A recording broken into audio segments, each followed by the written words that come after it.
Hello, everybody. Welcome back.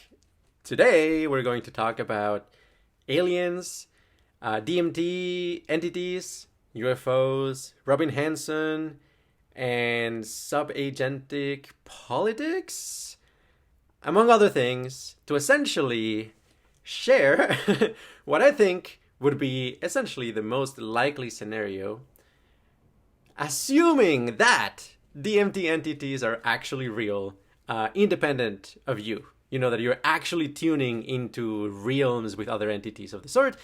And it is not, as I tend to assume, work with, that they're actually just subagentic structures inside you that become alive in an ecosystem of qualia. You know, very fascinating, very agentive. I take DMT entities very, very, very seriously from a computational perspective. My default assumption is that they are hallucinated, very complex, very sophisticated, extremely significant hallucinations. But I also, explore the possibility that maybe there's something else as well. And especially because there are some really weird and hard to explain experiences that some people report, and it's worth contemplating them and see what's going on. So, but before I get there, I'm gonna talk about the qualia of the day, which is actually very topical and relevant, and that is Royal Copenhagen. It's classified as a chypre. So this is a perfume, guys. This is a cologne. Very strange, relatively old, I think from the 70s cologne. It's a completely bizarre scent. Utterly weird that it would ever be used in commercial perfumery. I don't like the aesthetic of, if you use it, you kind of like end up like spraying a lot of it on you. I much prefer carefully dosed, as in general, precisely milligram dosed amounts of it. So I just put a little bit in this, and yeah, let's just give this particular video this flavor of qualia. This is a very strange fragrance. I mean, to a first approximation, I would have to say that it is a high entropy alloy of scent qualia, because the scent does not settle in a particular interpretation. There's a lot of competing facets. And the facets are unusual, like weird for a perfume. Like, just to give you some idea of like the sort of thing that this is reminiscent of, is kind of a medicinal. Very medicinal, kind of like some like early 900s or late 1800s, like weird medicine cabinet, highly concentrated, herbal elixir type stuff. Like the predecessor of Coca-Cola sort of thing. Antiseptic, like this, like life and this are incompatible. No bacteria. It's like completely disinfectant. It's a disinfectant of sorts. Licorice, licorice. I don't know how to pronounce it, but yeah, licorice also gives you a taste of licorice. It's a little bit like floral, very, very light floral notes. Also aldehydes. Like Chanel number 5 has a bunch of aldehydes, so like very, very, very high frequency notes, very subtle, hard to. Unless you've smelled pure aldehydes, it's hard to kind of like really pinpoint what people mean when they say something is aldehydic. But yeah, this is very aldehydic. Talcum. Talcum powder? This is full of talcum powder qualia. I don't know why. I mean, it is not as dusty as, for example, Dust Devil or something like that. One of the QRI magical creatures, one of the scents that I crafted to show how dusty a scent can be. This is not that dusty, but it is like talcum. It has an edge of dust. Very strange. But also, and I saw this from a reviewer in Fragrantica, it's a little bit like vomit. Like, it smells a little bit like vomit. It's reminiscent. It's kind of like the floor of a frat party after, a very big Friday frat party, essentially. The Saturday in the morning where you can tell there was vomit somewhere in the house, but it was cleaned, but there's like a tiny note of it. Yeah, this also has that particular note. Interestingly, officially, this particular scent is actually classified as, a chypre, which traditionally has lavender, musk, aldehydes. Traditionally, a chypre has labdanum and bergamot and oak moss and patchouli. And this is just barely in that space. I mean, it's kind of like saying that a particular spaceship is a planet just because, it's kind of like a bulk of mass or something like that. Like, this is as much a sheep ray as a spaceship is a planet. Like, there's some vague, very, very, very approximate macroscopic similarity. But other than that, this is not a sheep ray. But yeah, if you check out the Fragrantica breakdown, you see it's all over the place. I mean, it's like aromatic and powdery and vanilla and sweet and floral and citrus and warm spicy and woody, but also lavender and musky. So anyway, this is it feels like an extremely random point in the state space of scents. The way one reviewer described it, I really liked it, was... I smelled these on a 70-year-old builder who, after finishing a day's work, showered, dressed, then applied. Couldn't believe it. He became the sexiest, smartest, most exciting, adventurous, knowledgeable man of the world in a total understated, sitting in the couch way that just potentiated the vibe. I felt like an 18-year-old with a hero crush on him. It was embarrassing. Well, he goes on to say like how it actually smells very different depending on who is wearing it. But yeah, anyway, I classify this fragrance as like distinctly psychedelic, not because it's not like it smells like anything distinctly psychedelic, like any drug or a party or a rave or anything of the sort. It's just psychedelic in how unexpected it is that anybody would be wearing this. It's not that it's like inedible. It's not that it is. I mean, it has like a synthetic edge, and is antiseptic. But well, anyway, I could rant a lot about this. But it is relevant because it's like extremely weird. Like the only people who would ever wear these is essentially to kind of like highlight how weird they are. Kind of like they're a different kind of people altogether. Essentially, like I don't know, putting food coloring on your food routinely, right? Like you only drink, blue milk every time. That's just what we do in this family, sort of thing. Like that's kind of like what this fragrance reminds me of, or the vibe of. I would say though that, all things considered, Fearless, which is one of the QRI scents, is also very weird. That said, it's actually much more pleasant. Like this is actually like, a lot of people have said, yeah, this is very pleasant. It's playful, it's fun, but also it's very unusual. It is very unusual because the way I combine the aroma chemicals, even though most of them are actually from natural sources, like, linalool or things like that, they co-occur in a way that in nature is extremely unlikely. Essentially, the correlation matrix would predict that this perfume is extremely unlikely. And however, there it is. And it's not bad. It's actually quite pleasant. Anyway, that takes me to... we're going to talk about UFOs, about subagents, about Robin Hanson's ideas, and about alien politics. I know I already took like 8 minutes just to review this fragrance, but you will see it's actually relevant. This kind of like strange weirdness, this sense of the unfamiliar and exotic, and the qualia of that. Okay, so I will actually start off by just kind of like sharing, the high probability, my prior for what DMT entities are. I think they're kind of like subagents in a way pretty similar to, for example, how GPT-3, GPT-4, GPT-N generates subagents in the process of trying to make predictions about the next token. Essentially, your brain is constantly trying to predict the world, and the world is full of subagents. And essentially, if you want to predict the world, you need to essentially have models of agents around you. If your grandmother was abusive towards you emotionally, you need to have kind of like a mini copy of your grandmother inside you so that essentially it will protect you, right? Like it will anticipate what she will do so that you can be kept safe. This essentially brings me to what Romeo Stevens would call the MISIX, model for subagents. I talked about this in a video about like aligning DMT entities, also an article in Quality Computing called the same. And well, roughly speaking, you can go much deeper there, but the idea is that essentially you create these subagents for the purpose of helping you make predictions. They have like a particular goal, and when they are convinced that they're not needed anymore, they disappear, right? They go poof. They're not here anymore, right? So the problem, though, is that usually, at least in traumatic situations, it's very difficult to convince the subagents that they're not going to be useful in the future. So they end up, hanging around and consuming, the back burner, the back cycles of your cognition and emotion to just continue being there just in case, right? So a very helpful thing that you can do is this subagent love meditation, where essentially you reassure the subagents that they're not needed anymore, that the circumstances have changed a lot, and they can go back and return to the pool of love.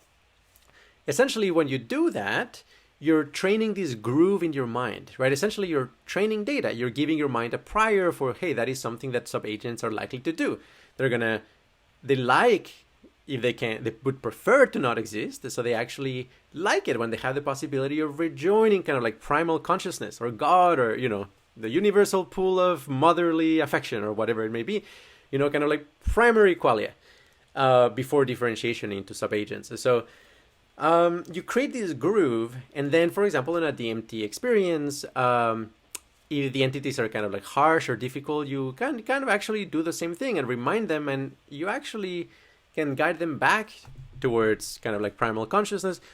All of these in a way, the fact that this works, the fact that this kind of meditation helps and so on, like informs, my model that, hey, actually, yeah, essentially the agents that you encounter on DMT are ways by which the excess energy in your consciousness get dissipated. The whole model of psychedelic thermodynamics, good vibe theory, you can also look into that in QRI publications.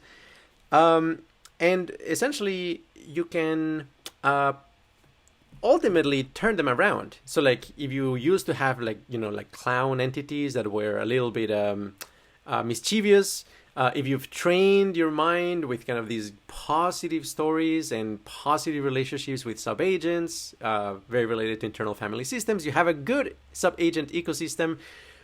Rather than the gestures being scary and mischievous, be up to shenanigans, actually they will be very helpful. You can actually sort of like set them up so that they are consciousness research assistants, willing to contribute to your investigation. That is the sort of thing that you can do if you have like a model of subagent dynamics. So anyway, that's where I put the bulk of the probability. However, there are some weird things that happen that sometimes makes me question. Now, at QRI, we have this thing, it's called Phenomenology Club. We invite extremely hardcore psychonauts with, thousands of experiences. Generally, they're very rational. They're very verbally, skilled and capable. So they're actually able to describe the phenomenology very carefully without actually having, committing themselves to a particular metaphysics, which is kind of a failure mode for hardcore psychonauts in general. And so I do happen to have a lot of secondhand accounts of all sorts of strange things that happen that are suggestive of maybe something else. And I'll explain why, in a sense, this is compelling sometimes, sometimes. I will point out, too, that actually, there's a lot of content I have put out on DMT that it provides an explanatory framework for why DMT feels so real. And that I think also, detracts a little bit from the hypothesis that these are, extra-dimensional entities of some sort. For example, that on DMT you have like tactile hallucinations, which is unusual for psychedelics. So usually we trust our tactile channel, right? As kind of like a source of truth to cross-check our hallucinations. But on DMT you have like very strong tactile hallucinations. So like that's really not something you can use to kind of like rule out, that this is not a hallucination. Another one is just the energy parameter, or like the intensity of the experience. And in general, the more intense something is, the more we code it as real. Actually, there's something very deep and technical here having to do with an alternative to backpropagation called forward by Jeffrey Hinton, where essentially, the whole idea is that the level of reality of an input is coded by the degree of intensity and the propagation of that information in the nervous system. Very fascinating perspective. And I think that agrees with experience. That like just very strong experiences are coded by your nervous system as much more likely to be real. In fact, I think like that is kind of like the syntax of how we ourselves navigate our theories of the world and our models of reality. Is essentially we're calibrated so that if you actually have good epistemology, the more intense things essentially will be signals for things that are more likely, right? So actually that's kind of our software, right? Like we are built so that intensity is somewhat proportional with likelihood, right? So, or probability, posterior. So yeah. And finally too, DMT is also special among psychedelics in that it generates a lot of what we call cross-modal coherence. In other words, the objects that you interact with are consistent across the senses. They could make a sound, and the sound would actually be correlated with the shape and the geometric transformations, kind of like a way of rendering the shape into sound, while at the same time you see and you're actually seeing those transformations. And if it touches your body, you actually feel it in your body, right? So three senses simultaneously, in a coherent way telling you, hey, there's something very real here. Yeah, it's very hard not to update a little bit, right, in that direction. But, with, oscillatory coupling dynamics and other, possible technical explanations and annealing dynamics and so on, it seems quite likely that, you could, hallucinate something that is cross-modally coherent, right? Like that's not ruled out by theory at all, right? In fact, I don't think it really changes the probabilities very much, just the fact that we have cross-modal coherence on DMT. So anyway, like we can in some sense rule out all of these explanations, not rule out, but like it reduces their credence, the fact that we have alternative explanations for them. But that's not really what I will be talking about. I mean, I will talk about like some other things, not exactly like, psychic, not exactly any kind of, information that you couldn't have gotten otherwise, which of course would be much, much better evidence. It's more, kind of like how the pieces of the puzzle fit together. Okay, so that was like how QRI sees, DMT entities. QRI actually doesn't have an opinion on UFOs, but what I'm going to say is, it is generally actually considered as a reasonable hypothesis to form a connection between UFOs and DMT entities among people who use DMT. Because these entities are very impressive. Very, very, very impressive on many fronts. And I think we can actually formalize in what way these entities are impressive. In what ways they're like non-trivial, or why they feel like they're not just a hallucination. And, Terence McKenna, for example, he used to say that, ufologists can't be taken seriously if they're not even willing to experiment with DMT. The probability that these two extraordinary things, like imagine UFOs are real and they're like extraterrestrial or interdimensional, which I think is, unlikely, but I consider that possibility. Unlikely, but considerable. At the same time, like, DMT entities are real. If those two things happen to be the case, then they would be essentially kind of like an both of them, into an understanding of the wider universe and multiverse, right? Like a bigger picture understanding of reality. Yeah, I think there would be a non-trivial connection. A hard connection here would be something like, well, actually, if you take DMT, you can tune into these other realms, and it is exactly the same realms where precisely, for example, the grays are. And, when the grays are in these realities because they're like, doing something to the quantum foam or something that essentially tunes them into this particular three-dimensional Euclidean space. Anyway, so something to say, I'm going to go now to like talking about Robin Hanson's theories and then try to tie it all together. So Robin Hanson is very relevant here. To start with, because he, essentially is willing to explore the topic of UFOs, all of the very strange, under oath people, generals, pilots, journalists, and government officials reporting on very credible events that currently have no explanation. And then, he realizes, okay, there's a lot of people in, even in physics or people in like technicians and so on who have looked at these, but there aren't really that many social scientists who are kind of like taking a look at this. And so what's up with that? And he's trying to kind of like apply principles of social science to reason about, a universe or a world where UFOs are actually in some way extraterrestrially mediated. And he points out from his own work in signaling theory that this is probably not a good idea if you want to maintain your credibility. And so actually, there's like explanations for why serious intellectuals don't engage with a topic that have to do with how serious, signaling intellectual seriousness. And but he is, a contrarian by nature and really doesn't seem to care. So he's more pursuing whatever is intellectually exciting to him. And I empathize with that a lot, actually. I think a lot of, 5-MeO DMT from a mathematical perspective is actually quite similar, right? Like, generally speaking, if you have a theory of how 5-MeO DMT works, unless you can actually be, persuasive and rational and you have the time to actually make the case, it's easy for people to dismiss what you're saying offhand without actually considering it.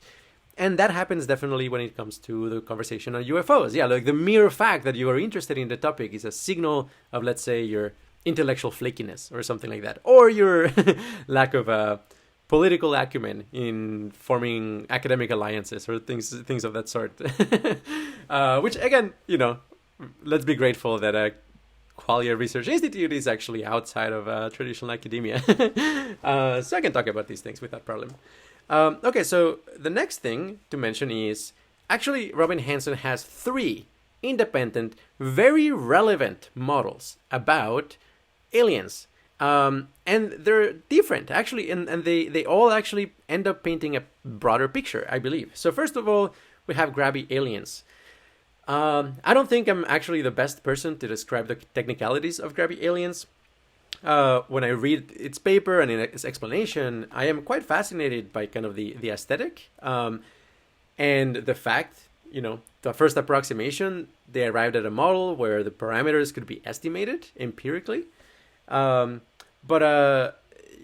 Walking you through the technicalities and being confident that I'm getting them right, I'm not there right now. So, but I can mention though that they're looking at the expansion speed of potential aliens that essentially use as much of matter and energy as possible to expand. And that's kind of like one parameter, like how fast would those entities be expanding? And they assume that, if there is such a thing as an entity that wants to maximize its value, it's probably going to be expanding as fast as it possibly can. And that would essentially leave a visible mark in space. Unless they're expanding so fast or close to the speed of light that essentially the moment you learn about them, they're already here, right? So that's a possibility. And that actually they argue that like very likely they're like extremely fastly expanding.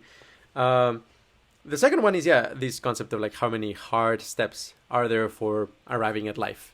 And then, the last one is a particular parameter, which is like where in the ranking of civilizations of our abilities or our capabilities are we? And they assume kind of like a uniform distribution, that we're equally likely to be the first as the last or somebody in the middle.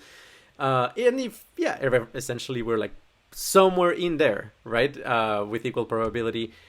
And when you put those things together, the conclusion they arrive at is that the reason why we are so early. I mean, well, first of all, they realize that given the, lifespan of the universe, given the number of planets and the number of stars, that we are very early for a civilization. That like most civilizations, given the cosmological resources of our type, would actually naturally appear way later, like 99% plus.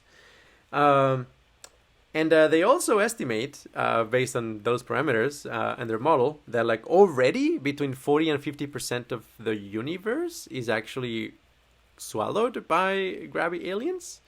Like already maybe about half of the matter in the universe is already part of one of these like massive civilizations. And also they estimate that inevitably they will arrive here. Just a matter of time. And they estimate it's going to take between 200 million years and 2 billion years. That is kind of like, tell me, Doc, how long do I have? And yeah, they would say, well, about 1 billion years. We have about 1 billion years before we are swallowed by grabby aliens. Okay, so that's the first model. Grabby aliens. Again, I didn't explain it super well, but you can dig deeper into it. The second one is he posted a blog, I believe in 2021, called "Would UFO Aliens Be Our Gods?" And this one is really interesting. Essentially, well, and also there's a more recent blog that makes a similar point. Actually, it turns out that he had forgotten he had written the first one, "Would UFO Aliens Be Our Gods?" And so there's some overlap between those two. But essentially, what the blog post is arguing is that if you look at human history, how very high status individuals behaved in general, they love to use very exotic clothing, music, furniture, food, buildings, parades, things that are kind of like these massive displays of taste and kind of like quality of life that really tries to convince people that they are like really special, right? Like that your king is a different class of person altogether, right? Like they don't abide by the same needs as humans. Again, something like Royal Copenhagen, right? Is like, yeah, your king might be using Royal Copenhagen or something as weird as that in order to smell like a king, essentially, like a different class of entity, different class of person. So that's one point. And so essentially we respect that. There's kind of like a status hierarchy of taste in a way, and we respect that. And well, he would say that the UFOs, the way they're behaving, is kind of like that. They're trying to convince us that they're a different class of entity altogether. These like very shiny, incredible, technically advanced UFOs, like we don't understand. They're just kind of like toys that they're using in order to wow us, essentially. Why? Because in that way, they're going to be domesticating us. Essentially, if they convince us that they are at the top of their status hierarchy, essentially we will start to try to emulate them. We will consider them in a way similarly to how, a dog thinks of its owner as kind of like the leader of the pack of the dog. That's kind of like the psychology involved, supposedly. That's the argument here, that the way we have domesticated animals is exactly how the UFOs are trying to domesticate us. And essentially, yeah, he can anticipate a lot of changes from this. In the long term, that there's going to be even kind of like a pro-UFO wing and anti-UFO wing in politics. That we will start to emulate them, or like it will be high status to emulate aliens. Of course, like one wonders, like if maybe that process really already started, maybe over like 100 years ago. Yeah, I mean, like Burning Man, for example, like it would definitely be like Camp UFO, right? It's where like that's kind of the whole point. You like alien is actually a high status thing. It's like a very exotic, very demonstrates intellectual openness and leadership, knowing what's on, is kind of like that, has a thrust, right? There's all of these kind of impressive things. He would argue, and this is from the other blog post as well, that essentially, like, why are we in this situation? Well, because they don't actually want to show us actually who they are, because we're very likely to actually be disgusted by it, just as we don't like to meet people who are very different than us. There's just kind of like a very natural human-animal reaction towards the weird and different. If they have like different values and goals and so on, like they actually just want to be far enough that they can convince us that they're like the alpha dog, but not show us actually really who they are, because that would be a PR disaster from their point of view. But okay, why are they doing this? Well, because they want us to ultimately follow their agenda. And what is their agenda? Well, Robin Hanson infers that it is something along the lines of they decided to be quiet aliens. They decided to not expand, to not be grabby aliens. And there might be a very good reason for that, which is realizing how difficult it is to actually control, a civilization expanding. Essentially, the moment, those probes expand to other planets, you're very likely to lose control over them. So essentially, these aliens have figured out that the only way in which they can stabilize power, the only way that civilization in particular can live indefinitely, is precisely by controlling its expansion. It doesn't expand because if it does that, it's going to go extinct ultimately. It's not going to be able to control its own expansion. It's a fugue state, as it were. In addition to that, and I forget if actually he mentioned this, but there is the dark forest hypothesis. I'm not going to spoil anything from the three-body problem trilogy, but just the meaning of the dark forest hypothesis is where you are afraid of showing your position in the universe because there's a reaper. I mean, essentially there is an entity that, essentially would destroy your civilization. So you stay quiet. You stay quiet. So that's another reason not to expand, to not publicize where you are.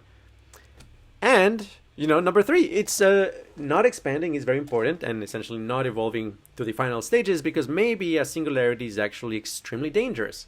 Maybe there's like really dangerous things that can happen and very problematic, or if you have, a technological singularity, recursively self-improving intelligence all of a sudden, it's uncontrolled, unaligned, also is a source of extinction. So this civilization out there actually may have really good rational reasons why it is not already, let's say, at the stage of nanobots just having, transforming all matter and energy into whatever, maximum expression of their conception of value might be, or anything of the sort, because they don't know how to do it safely. They might not even want to do it, but the point is, they require this control. So they're domesticating us, and then they're going to try to convince us, once we're domesticated, that essentially we need the same kind of control. And they're definitely not going to allow us to undergo a technological singularity, or allow us to expand, or allow us to even send signals, strong signals to outer space. They will not want us to do that either. So that is what, in a sense, what maybe you can infer about, like, why are they not so advanced, right? Like, why are they not like so unbelievably far ahead from us, right? So that would be, one model. I will add, and I will come back to these in a second, and that is that the most impressive display of status, I think, or something resembling to that, is not actually the wealth and the clothes and the furniture and the food and the scents, and the perfumes and all of that. It is actually the quality of consciousness, actually. And, if you're sensitized to that, that's actually the most valuable by far. Like, think about the persuasion capacity of different humans. I mean, of course you can do it with power. Of course you can do it with threats. Of course you can persuade somebody with force.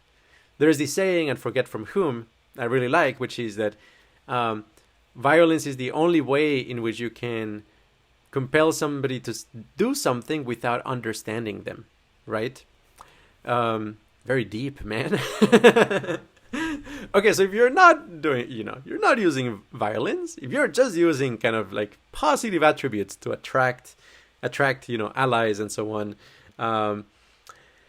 well, yes, clothing and perfumes and so on and so forth are impressive, but even better is your vibe, right? Like, if people are sensitized to that, like, that's worth 10,000 times more, right? Just because you get to inhabit the vibe, right? Like, you don't live off of cars, you don't live off of like gold chains and things like that. I mean, that changes a little bit your perception of your self-worth or something like that, very slightly, right? But a vibe that you're inhabiting, it's essentially you, right? Like, that is really the juicy stuff of life. And so there's no better way to actually signal kind of this,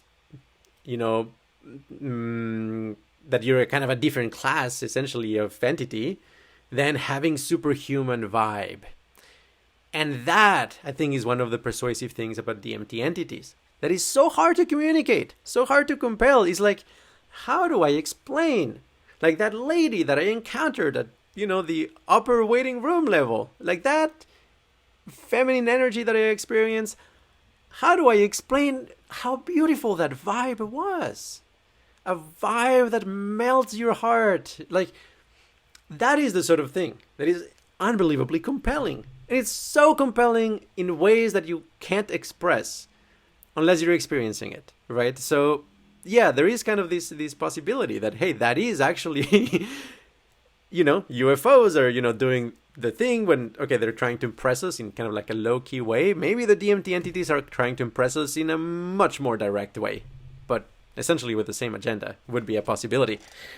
As an aside, I do think ultimately vibes are real. However, I think they will be technically describable. My current technical definition for vibe is essentially interfield soliton gestalt oscillatory radiation valence characteristics, which is essentially how good the waves of your internal representations mesh with each other, pretty much. It's kind of like, are you in a dissonant configuration of gestalts, or are you in a symphonic, harmonious one? That is what vibe is all about. So that takes me to the third, maybe fourth, depending on how you count, but I will say the third kind of model by Robin Hanson, again, that is very, very relevant here. And that is about world politics. The article that I'm going to reference here is titled The Coming World Ruling Class. The main idea of that blog post that Robin Hanson wrote is that when you look at small communities, usually there's kind of like only one axis of competence, of status. There's kind of like a ruling class, within a club, within a family, within a small town. They're all organized in kind of this competence hierarchy or dominance hierarchy, but some kind of hierarchy, and there's just one that you can climb, and if you don't climb, then you're not really engaged with the society. So that is one. But in much larger systems, like the world system or countries, you tend to actually have kind of like an alignment, a spectrum of alignment for a kind of like political dimension or a dimension of political alignment. Kind of a policy space is like this very high dimensional space. For a particular culture in a particular period in time, you're going to draw a line in this very huge, high dimensional space, and that might be kind of like the polarized line for political affiliation. And it's not going to be like the policies of the current whatever, Democrats, Republicans, communists, capitalists, or anything of the sort. Like, that is like very circumstantial. It's very specific, kind of like contingent. The correlations are not necessary, but usually there's going to be some kind of coalition polarization.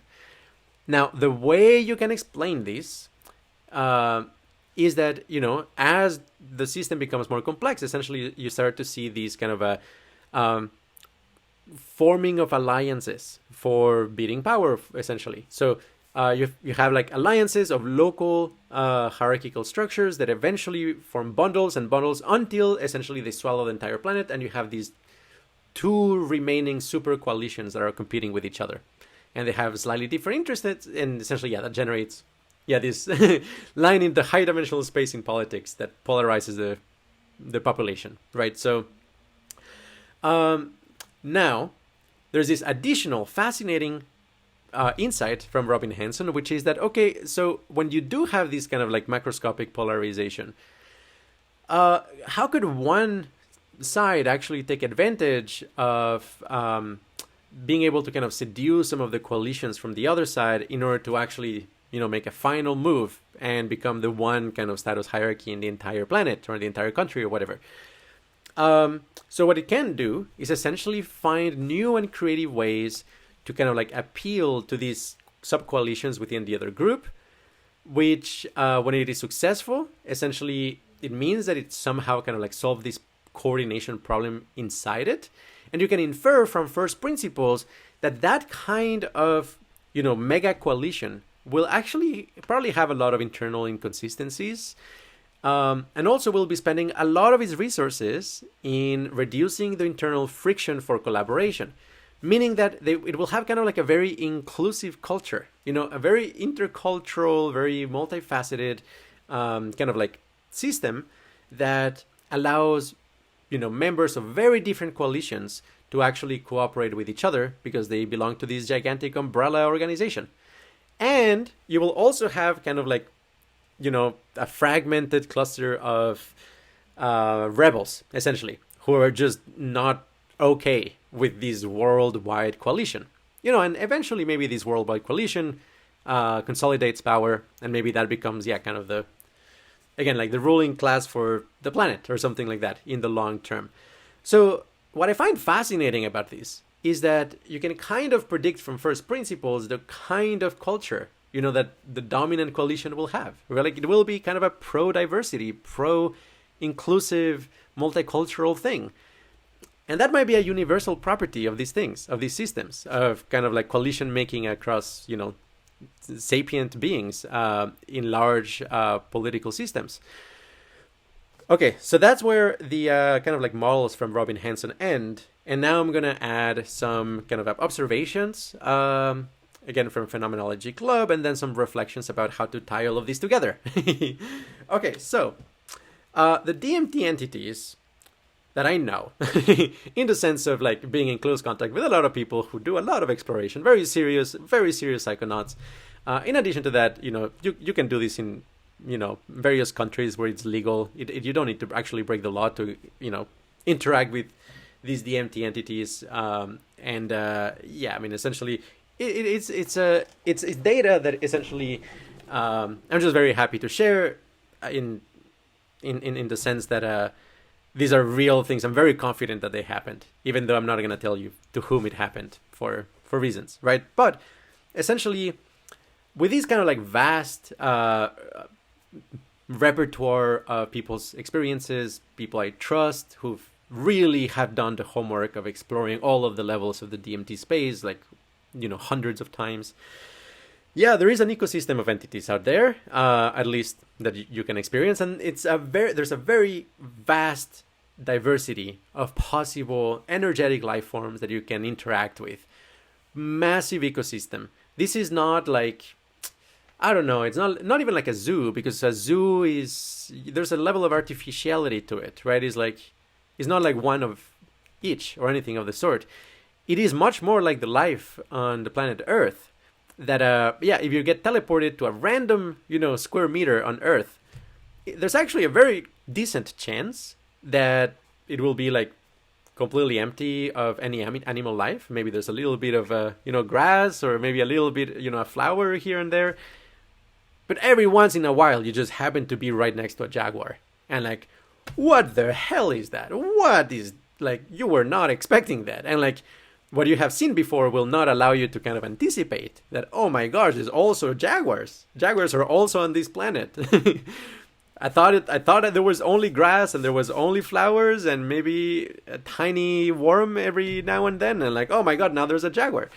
It is something like that.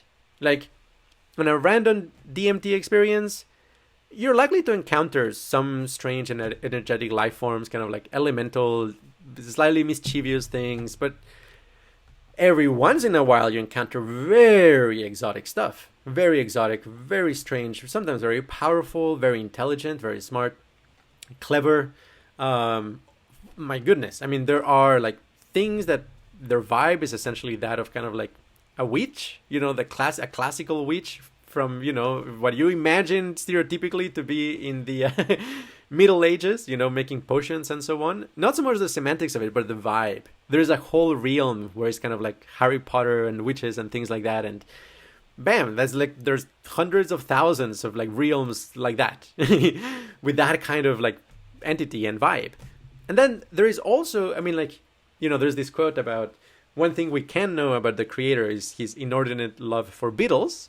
Likewise, one thing we can know about the multiverse, or like the creator of the multiverse, would be its inordinate interest in clown worlds and jester worlds and harlequin worlds, because they're incredibly common. Very, very, very all over the, it's a very likely occurrence. I mean, I would be I'd say something maybe like 15% of trips that involve some kind of entity contact have those. It's like it's just super common. And then there's like a long tail of other things, from angels to demons to elves to, things we absolutely have no name for. There are like egregors, there are Shoggoths, there are entities, there are essentially kind of like amalgams of lots of other entities within them. There are essentially things that feel like they're kind of like mantis. There are ants. There are all kinds of like weird hybrids between octopi and elephants. Man, there's like a lot of stuff. Now, there are recurring themes though, and the kind of entity and the vibe that you're likely to encounter does depend very much on the level of the DMT in which you find yourself. So actually, they're kind of like level-specific entities, and I will briefly describe kind of to a first approximation kind of what this ecosystem looks like. So remember, you can find these again many places on QRI if you Google the hyperbolic geometry of DMT experiences.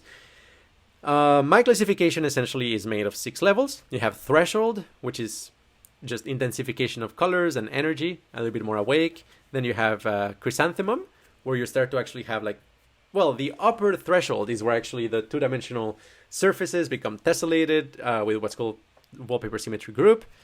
Then chrysanthemum is where actually the space is sufficiently curved that starts to unfold, kind of like unraveling, unwrapping a present or the blossoming of a flower, kind of like that's hyperbolic 2D surfaces.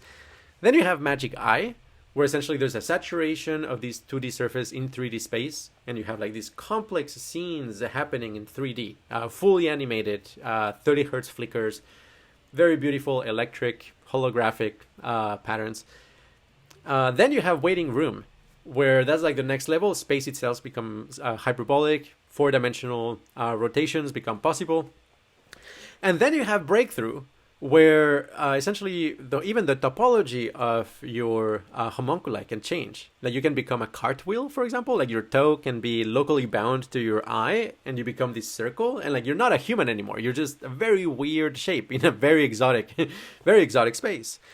So essentially, yeah, when you are in threshold level, entities really only manifest in terms of vibe. Like you get the feeling that you are hanging out with. It's kind of like you entered a church, for example, or you enter a cinema, right? Like there's like a vibe of, okay, there are people, there are entities here, but you don't know very much about them. You just have kind of this like sense of a vibe, the sense of togetherness. That is what happens in threshold. So you don't really interact with an entity. You just have like the feeling of there's a social situation happening. Again, of course, that's very compatible with that being a hallucination, being a qualia that your brain can, activate. Yeah.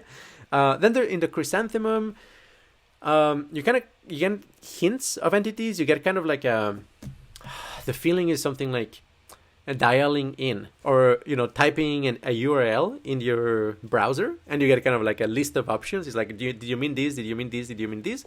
The chrysanthemum feels kind of this like tuning structure where like you can get hints of like, okay, there's a realm over there. There's a realm over there.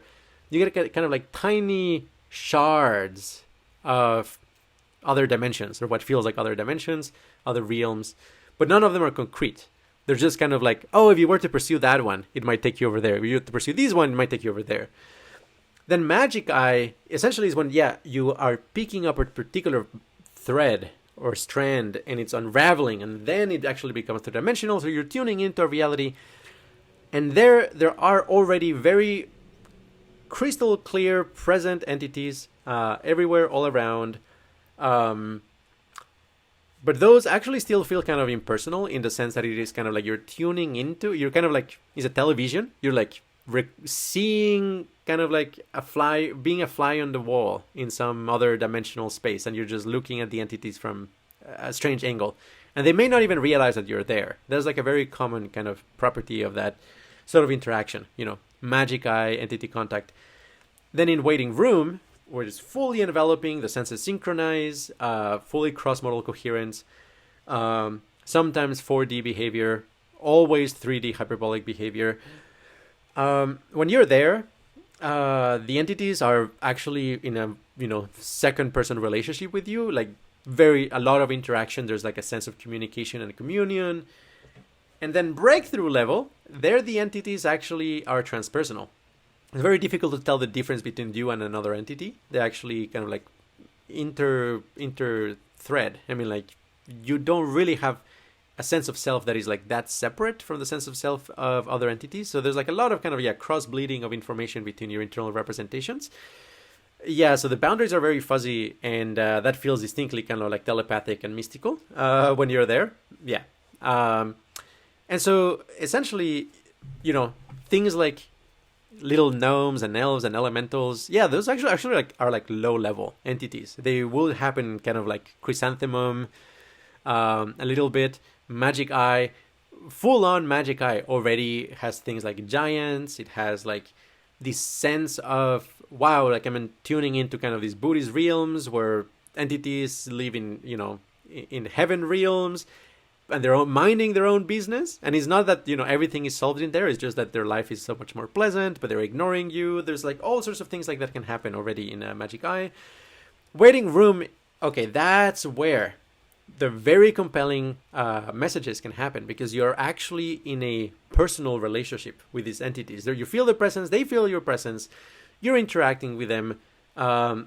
You can't really escape that intimacy at that level. If you happen to, teleport in a place, quote unquote, where, there is some sophisticated entity right there.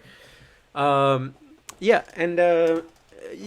mean, they can, well, I'll explain in a second, like something weird that happens there as well. Finally, breakthrough. The sort of entities that you experience there tend to be actually very high level entities, kind of like, if angels are a thing, that would be kind of like but it actually feels more kind of like simulation technicians or something like that. It's like, oh, I see that your simulation broke. Let me help you with that. It's kind of like they noticed that, the cables that connect your brain to the simulation or something are, going haywire, and they're trying to hook. Like, there's like a very powerful feeling of meta. Not METTA, but META, the sense of, you broke something. This is like out of the game, interactions already. So breakthrough is very tricky like that. It tends to be very metaphysical, very mystical, spiritual, high level, like meeting like God or the creator, or like things of that sort. Okay, so one thing is absolutely the case, which is that one of the ways in which these entities are very persuasive is by showing you their qualia powers. Among which is exactly something like displaying incredible vibes that melt your heart, for example, vibes that are really changing, or vibes that are actually scary, so scary that are like, oh my god, like a human wouldn't be this like spooky. So they could be, that could be playing the role that Robin Hanson attributes to, for example, the incredible technical displays of UFOs. Is like, but here they're signaling the quality of their consciousness and their mind powers, which is even much more impressive than good clothing or whatever. The other thing too is this, I'm actually going towards the section where I talk about a couple very strange trip reports. But before that, I will emphasize and point out that when you have kind of like a subagent model of the mind, with predictive processing, valence landscapes, neural field annealing, this sort of stuff, actually politics becomes even much more interesting, because, well, there is kind of macroscopic politics, which is how, let's say, like entire organisms interact with each other to form coalitions and get stuff done.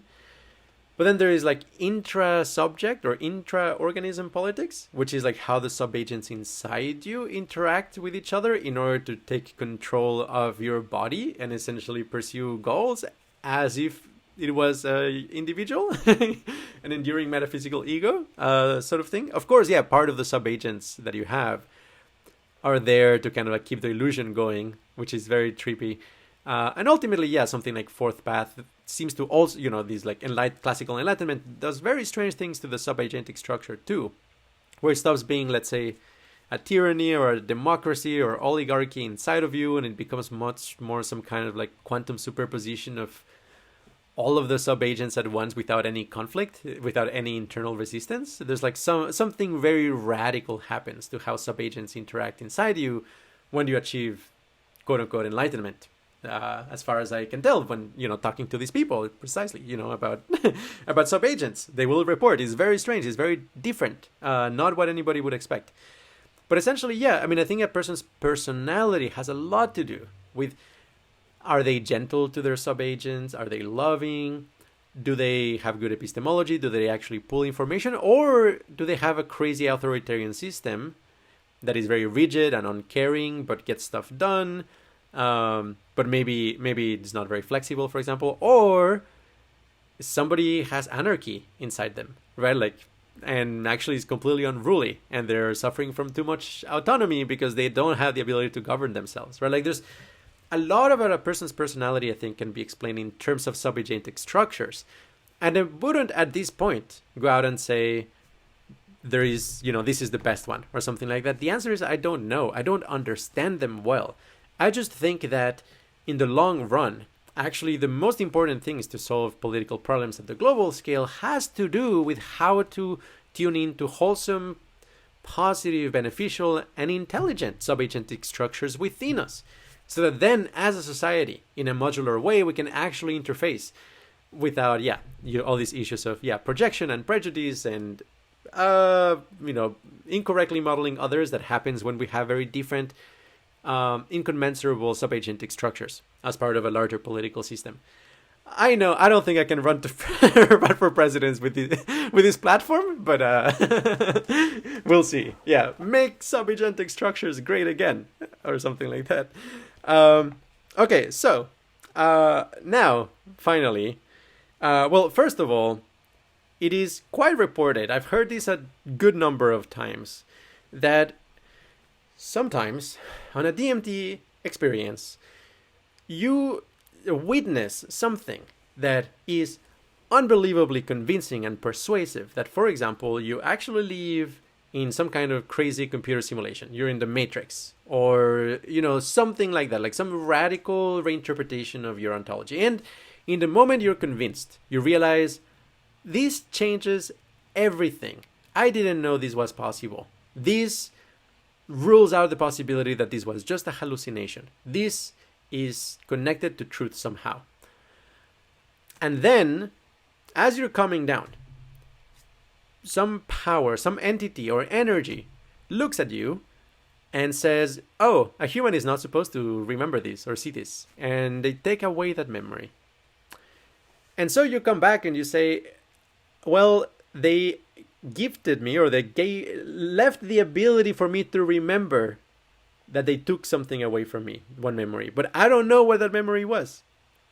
So there's this very compelling feeling of, in the moment, with your full rational capacity, you concluded, based on some information that you don't remember, that the ontology that we all take for granted and believe in is absolutely not the case.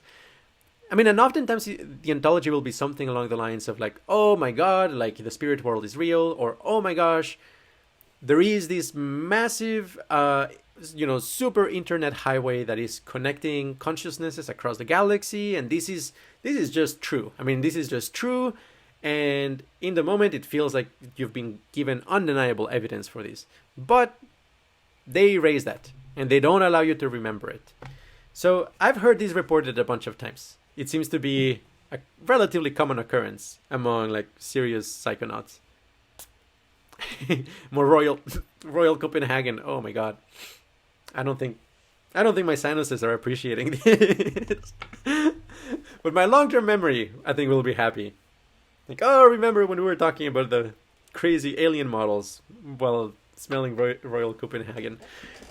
Okay, so another fascinating thing is the following trip report, which I'm gonna be describing. So like, I trust that this happened. Make of these what you will. The person in question actually has worked in Bay Area software companies, and it's embedded in kind of that particular culture, or had been for many years. which probably is something that informs the prior for why this was hallucinated, if it is a hallucination. But it went roughly something like this. So, after vaporizing some DMT and just relaxing, after meditating, this person experienced some very, very ugly looking, strange, energetic worm-like entity in a clown world nearby, and had an involuntary aversive reaction to it. Like, whoa. Now, yeah, this person in question is actually not prejudiced at all. It's like very, generally very loving and caring and agreeable and accepting and inclusive in general. But in this particular case, it was very clear that there were some kind of like immediate animal aversive reaction to this quote unquote ugly looking energetic life form. Well, here's the thing. On a sufficiently high dose of DMT, the entities feel what you feel and they notice what you feel. And so in this particular instance, the worm was, kind of that ugly looking energetic entity was like, oh no, like, you think I'm ugly? Like, it was kind of disappointed. It wasn't like offended. It wasn't, it didn't feel attacked, but it just kind of like hurt, emotionally hurt. It's kind of like when you see somebody who perceives you as very ugly, like, oh yeah, that hurts.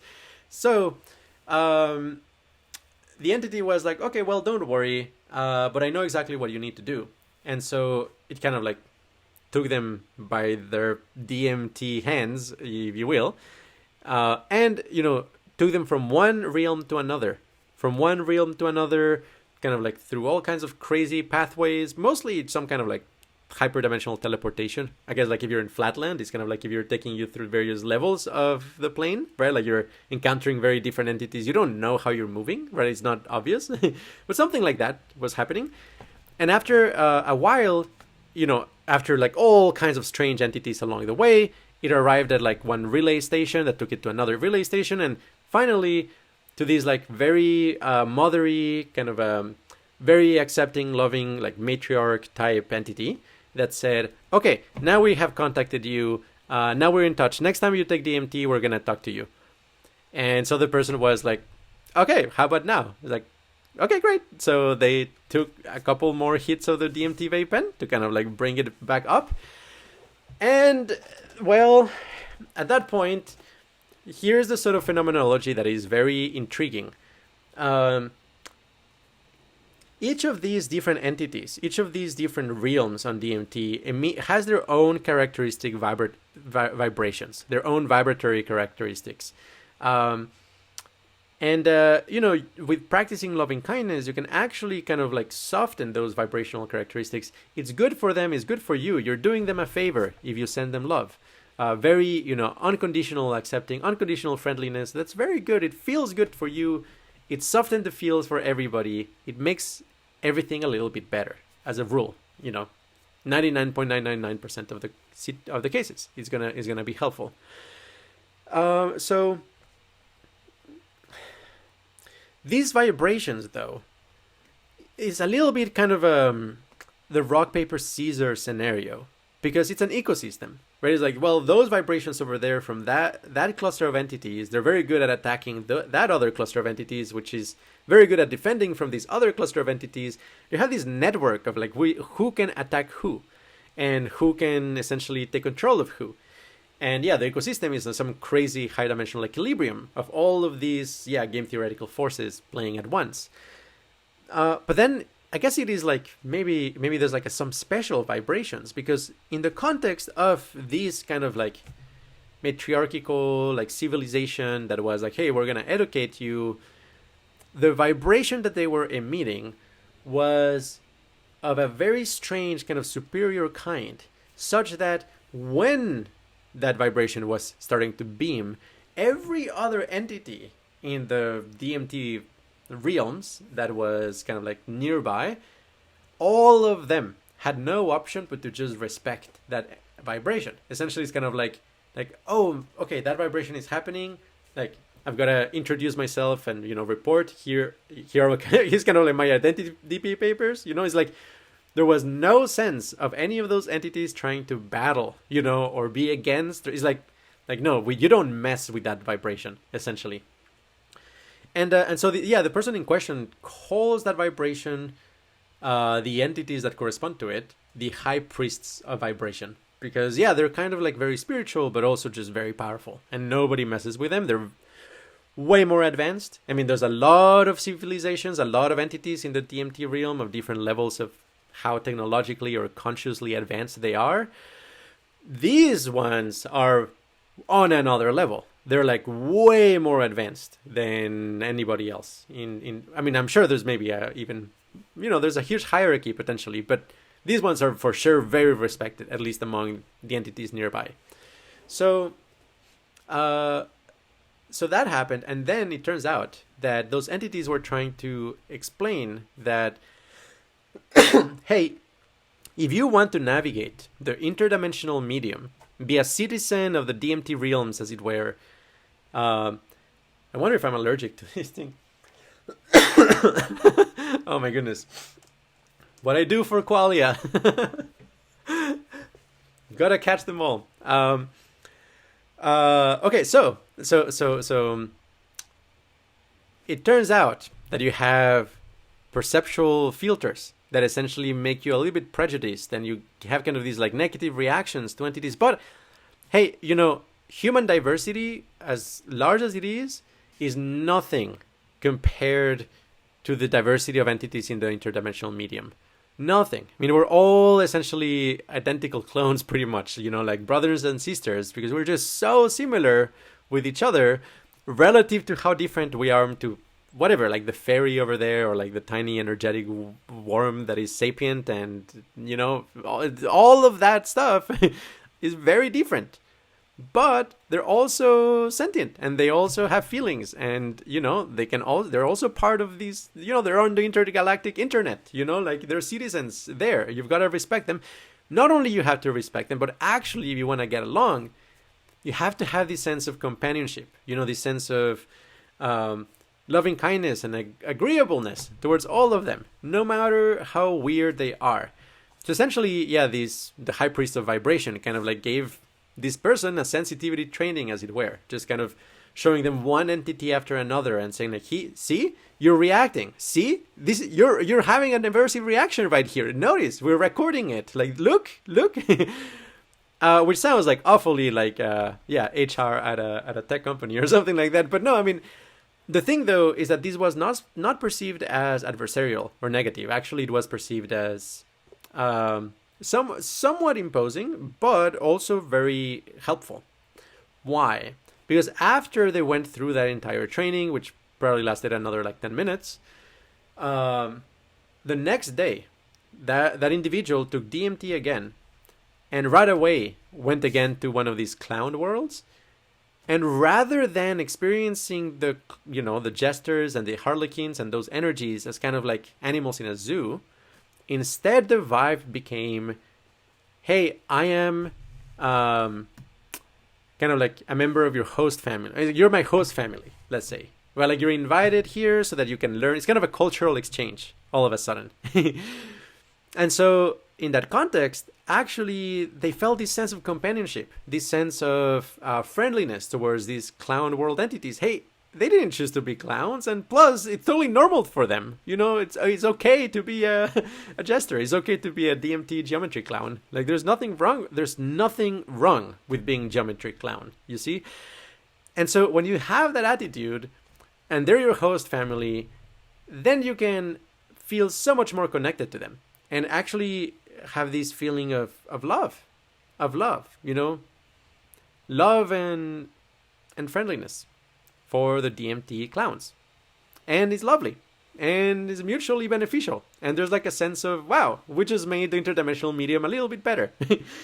So what on earth? Okay, so like putting everything together now. I will say that the thing that matters here is actually not, are you pro-alien or anti-alien? The thing that matters is, are these aliens and entities pro-consciousness or anti-consciousness? Are they in team replicator or are they in team consciousness? So until I know that, I'm not going to be pro or anti-alien. I just don't know, right? I just want to bet on whatever is going to reduce suffering, whatever is going to increase our intelligence and increase our freedom, and maybe allows us to study things such as hedonium or how to mind meld with pure bliss. Like, that is what I actually ultimately care about.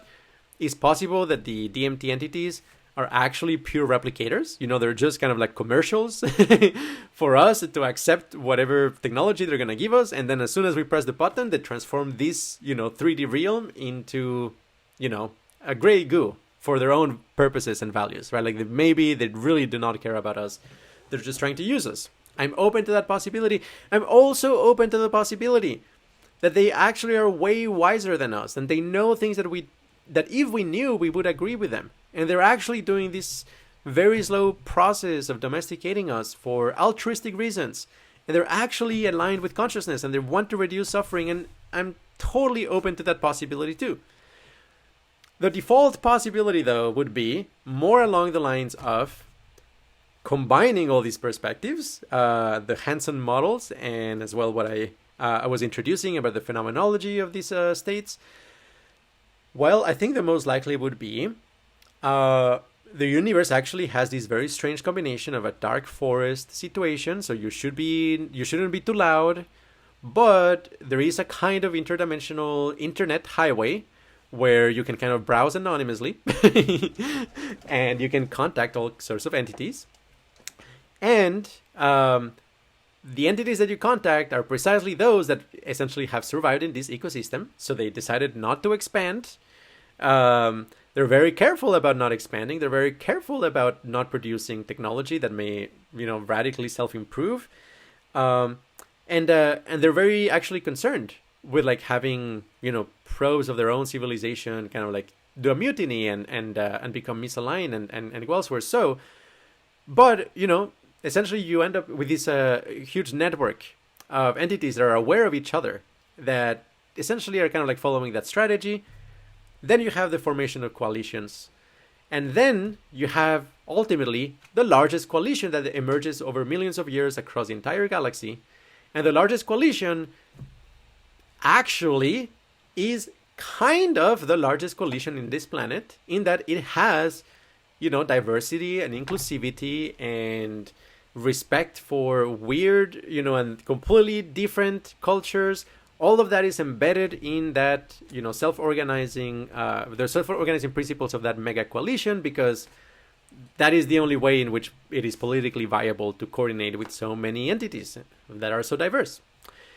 And so, actually, from this perspective, we are being studied, and it is currently being evaluated whether we are potentially inclusive and caring enough to be included in the Intergalactic Federation. And it's possible that they will reject us. They might actually think like we're just too bigoted, too prejudiced to actually be part of that coalition. And then also, in addition to that, there is a, fragmented set of rebels that are just not okay with this like mega coalition. And, they're constantly trying to poke holes and study us. And so, maybe some of the malevolent entities actually are kind of, the rebels in this mega coalition who are just not okay with kind of like the galactic government. And they are potentially also trying to influence humans to kind of like be in that cluster. Which it would be kind of mind-blowing that actually political dissidents these days are being influenced by DMT entities and vice versa, that actually a lot of world politics is maybe subtly nudged so that we ourselves become kind of much more likely to eventually be in agreement with the Intergalactic Federation. But we're not ready, so they're just preparing and evaluating us. So all of the pieces of the puzzle fit together. I think this solves everything. No, I mean, obviously not. I mean, again, very big, very, very, very, very enormous, margin of error, extremely speculative. Don't put stock on what I have said. Put stock on things such as our solution to the boundary problem. That is actually very carefully reasoned. This is just more of a wacky exploration. Of course, here I'm just hedging, signaling that I'm actually not taking this as seriously as maybe I should. So, yeah, I think that's about it. I mean, I think like at an intellectual level, the thing I find like really fascinating is the possibility of kind of formalizing intra subjective politics and agency, essentially how subagents inside people have like different, how people have like different subagentic structures. Let's put it that way. I bet it explains a lot of things, and I really do think that, good global coordination won't happen until we do that. And ultimately for team consciousness, I think the key ingredients are going to be open individualism, the realization that we are all one in a very, very deep way, or at least in some sense in a very deep way. And B, that the thing that matters is valence, reducing suffering, increasing well-being. With those two ingredients, then we have something that eventually converges on team consciousness. And to the extent that subagentic structures are more or less likely to do that, that would be fantastic. One final reflection is that it is very possible, for like a very crazy large-scale political system, that a lot of people, for example, could actually realize how to make it much better. But for Molochian reasons, failure of coordination, you cannot actually improve upon it. So there may be like much better, ways of organizing the Galactic Federation so that actually you become you're like grabby alien proof, for example, or for example you disable any kind of like dark forest threat, but maybe actually there's just not enough ability to coordinate at that scale. And so Galactic Federation may sound very impressive, but maybe in practice it actually might not have that much power. I mean, maybe some power, but it may not actually have the capacity to do large-scale engineering projects due to a failure of coordination. In which case, it would be mind-blowing, but something like team consciousness actually would be something that we would require some kind of like political genius on a new level to be able to instantiate and promote and essentially coordinate around with other entities in the universe. And I'm here for it. If that is the case, even though it's unlikely. But that's it. My hot take on UFOs, Robin Hanson, DMT entities, and the Galactic Federation. All right, everybody. Take care, infinite bliss, and talk to you at another time on another topic. Ciao.